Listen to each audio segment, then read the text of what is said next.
তো বন্ধুরা ফাইনালি কিন্তু আবাস যোজনায় সুখবর আসতে চলেছে। হ্যাঁ, যেই আবাস যোজনা নিয়ে আপনারা টেনশানে আছেন সেই আবাস যোজনায় কিন্তু সুখবর আসছে। হ্যাঁ বন্ধুরা, সার্ভে শুরু হতে চলেছে। ডেট হচ্ছে 20 জুলাই, অর্থাৎ এই জুলাই মাসের 20 তারিখের মধ্যে আপনাদের বাড়িতে আসতে চলেছে সরকারি টিম, এবং তারা আপনাদের বাড়িতে এসে কী কী সার্ভে করবে, কী কী ডকুমেন্টসগুলো চাইবে আমি ডিটেলসে বলে দিচ্ছি। আপনারা ভিডিওটা সম্পূর্ণ দেখুন, তাহলে বুঝতে পারবেন। প্রথমে আমি স্ক্রিনে আপনাদেরকে একটা ফর্ম দেখাচ্ছি। যারা আবাস যোজনার যোগ্য, যারা আবাস যোজনার জন্য আবেদন করতে চাইছেন, বা যারা আবাস যোজনার জন্য আবেদন করেছিলেন, তাদের প্রত্যেকের কাছে রিকোয়েস্ট করব, আপনারা ব্লক অফিস থেকে বা পঞ্চায়েত অফিস থেকে এই যে ফর্মটা পাচ্ছেন, দেখতে পাচ্ছেন, এই ফর্মটা কিন্তু পেয়ে যাবেন। এবং এই ফর্মটা নিয়ে এসে আপনাদের প্রথম পদক্ষেপ হচ্ছে, এই ফর্মটা নিয়ে এসে আপনারা ফর্মটা সুন্দর করে ফিল আপ করে আপনারা বিডিও অফিস বা পঞ্চায়েত অফিসে জমা করবেন। এরপর বলে দিচ্ছি, যেই জমা দিলেন, জমা দেওয়ার পর আপনাদের কিন্তু একটা সার্ভে প্রক্রিয়া শুরু হবে। আপনারা চুপচাপ বসে থাকলে কিচ্ছু হবে না। তাই যারা আবেদন করেছিলেন পূর্বে বা পুনরায় আবেদন করতে চাইছেন, তারা প্রত্যেকেই এই ফর্মটি জমা দেওয়ার পর সরকারি টিম আপনার বাড়িতে আসবে। প্রথম কাজ কি, আপনারা কী ডকুমেন্টস রাখবেন, তারা এসে আপনারা ফর্মে যা তথ্য দেবেন সেই তথ্যগুলোকে ভেরিফিকেশন করবে। তো যদি আপনাদের আগে জমা দেওয়া থাকে, তাহলে সেই ফর্মের ডাটা বা সেই ফর্মের তথ্য অনুযায়ী আপনাদের ভেরিফিকেশন হবে। যা ফর্মে তথ্য দিয়েছেন সেগুলো ঠিক কিনা, সেগুলো ভুল কিনা, টোটালটা যাচাই হবে। আর যদি আগে শুনুন, এই যে নতুন ফর্মটা আমি দেখালাম, এটা আপনারা পূর্বে আবেদন করেছেন তারাও জমা দেবেন, যারা নতুন করতে চাইছেন তারাও জমা দেবেন। তো প্রত্যেকে আবাস যোজনার যদি আবেদন করতে চান, প্রত্যেকেই ফর্মটা জমা দিলে তবে কিন্তু সার্ভেটা আসবে। আর সার্ভে আসলে আপনারা কী ডকুমেন্টস রেডি রাখবে আমি বলে দিচ্ছি।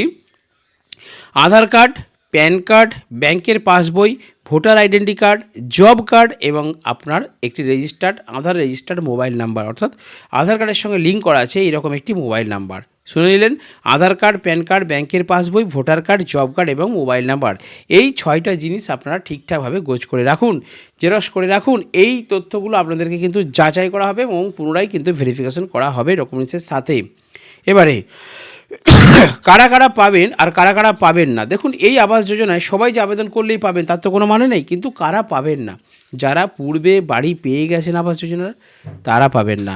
যাদের পাকা বাড়ি রয়েছে নিজেদের নামে, অলরেডি পাকা বাড়ি রয়েছে, তারা কিন্তু পাবেন না। কারণ এই প্রকল্পে সার্ভে করতে এলে কিন্তু ছবি তুলবে, আর সেখানে আপনাকে মাটির বাড়ি দেখাতে হবে। এমন না যে আপনার পাকা বাড়ি আছে, পাশে একটি মাটি বাড়ি আছে, আপনি সেটা দেখিয়ে দিলেন, দিয়ে আবার বাড়ির টাকা নেবেন, সেটা কিন্তু হবে না। এখানে পরিষ্কারভাবে একটা ভেরিফিকেশন করা হবে। বিডিও অফিস থেকে, পঞ্চায়েত অফিস থেকে, উভয় অফিস থেকে কিন্তু সার্ভে করতে সার্ভে টিম আপনার বাড়িতে আসবে। আবাস যোজনা কিন্তু তারপরেই সম্ভব হয়, অরিজিনালি যদি আপনি পাবার উপযুক্ত হন এবং অরিজিনালি আপনার যদি মাটির বাড়ি থেকে থাকেন।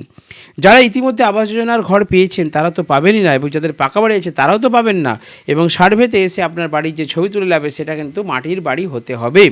এবং এর জন্য যে বাড়িটা সরকার থেকে করে দেওয়া হবে আবাস যোজনার, সেই বাড়ির টোটাল কিন্তু যেই জায়গাটা হবে সেই জায়গাটা কিন্তু অবশ্যই ফ্রেশ হতে হবে, কোনো ঝামেলা থাকা চলবে না সেই জায়গার দলিলে।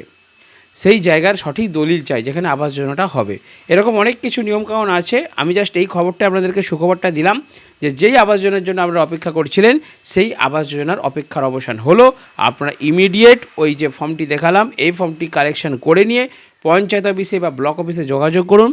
20 জুলাই একটা ডেট দিয়েছে সরকার থেকে, সেই 20 জুলাইয়ের মধ্যে আপনাদের কিন্তু টোটাল আবাস যোজনার যে ডকুমেন্টসগুলি জমা পড়েছে বা আবেদনগুলি পড়েছে বা আবেদনগুলো পড়বে, টোটাল আবেদন বেসিসে একটা কিন্তু ভেরিফিকেশন হবে। তো চলুন আজকের আপডেট এখানে শেষ করছি।